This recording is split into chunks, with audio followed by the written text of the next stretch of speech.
क्या तुमने कभी सोचा है कि एक छोटी सी मुस्कान किसी का दिन बना सकती है, या एक मदद का हाथ किसी की जिंदगी बदल सकता है?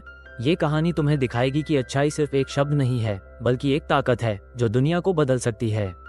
क्या तुम जानना चाहते हो कि कैसे एक अच्छाई ने एक बड़े बदलाव को जन्म दिया? तो चलो इस जादुई यात्रा पर चलते हैं और जानते हैं अच्छाई की असली ताकत। दिल्ली की एक ठंडी शाम थी। ऑफिस से निकलते वक्त आर्यन सक्सेना की नज़र अपनी घड़ी पर पड़ी। रात के 10:30 बज रहे थे। वो 25 साल का एक सॉफ्टवेयर इंजीनियर था जिसने हाल ही में अपनी खुद की एक कंसल्टिंग कंपनी शुरू की थी। बिजनेस नया था, संघर्ष चल रहा था, लेकिन आर्यन को भरोसा था कि मेहनत और सही फैसलों से वह जल्द ही एक बड़ी पहचान बना लेगा।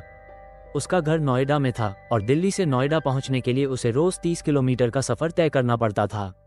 आज वो थोड़ा जल्दी निकल गया था क्योंकि दिन भर की मीटिंग्स के बाद उसका सिर दर्द कर रहा था। जैसे ही वो अपनी कार स्टार्ट करने लगा, सड़क किनारे एक बूढ़े आदमी को ठंड में ठिठुरते हुए देखा। उनकी हालत बहुत खराब लग रही थी, पुराने फटे कपड़े, कांपते हुए हाथ और चेहरे पर थकान।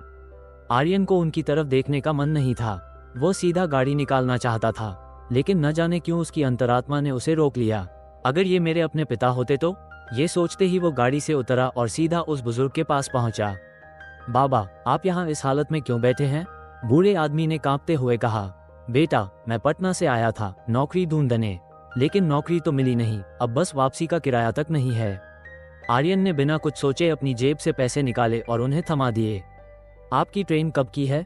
सुबह 5 बजे, बूढ़े ने कहा। आर्यन ने नजदीकी होटल में जाकर उनके लिए एक कमरा बुक कर दिया और कहा, कल सुबह आपकी ट्रेन है, आराम से जाइए। कोई दिक्कत हो तो मुझे फोन करिए। बूढ़े की आंखें नम हो गईं। उन्होंने सिर्फ इतना कहा, भगवान तुझे बहुत देगा बेटा। आर्यन ये सब भूल चुका था। कुछ महीने बीत गए। उसका बिजनेस अब भी संघर्ष कर रहा था। उसे कुछ बड़े क्लाइंट्स की जरूरत थी, लेकिन बार बार रिजेक्शन ही मिल रहा था। एक दिन उसे एक बड़ी मल्टीनेशनल कंपनी से मीटिंग का कॉल आया। यह उसकी कंपनी के लिए अब तक का सबसे बड़ा प्रोजेक्ट था। अगर यह डील पक्की हो जाती तो उसका बिजनेस अगले स्तर पर पहुंच जाता। मीटिंग के दिन जब वो कॉन्फ्रेंस रूम में पहुंचा तो सामने जो शख्स बैठा था, उसे देखकर उसकी आंखें फटी की फटी रह गईं।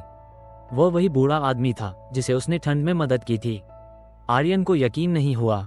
बूढ़े आदमी ने मुस्कुराते हुए कहा, मुझे पता था हम फिर मिलेंगे। आर्यन चौंक कर बोला, आप यहाँ कैसे? मैं इस कंपनी का चेयरमैन हूँ बेटा।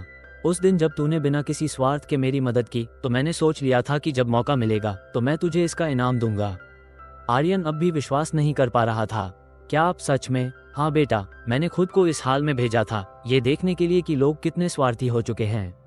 पर उस रात तुमने साबित कर दिया कि इंसानियत अभी भी जिंदा है। आज मैं तुम्हें इस प्रोजेक्ट की जिम्मेदारी देना चाहता हूँ। आर्यन की आंखों में आंसू आ गए। उसने सोचा भी नहीं था कि एक छोटी सी मदद उसकी जिंदगी की सबसे बड़ी सफलता दिला देगी। इसके बाद आर्यन की कंपनी तेजी से आगे बढ़ने लगी।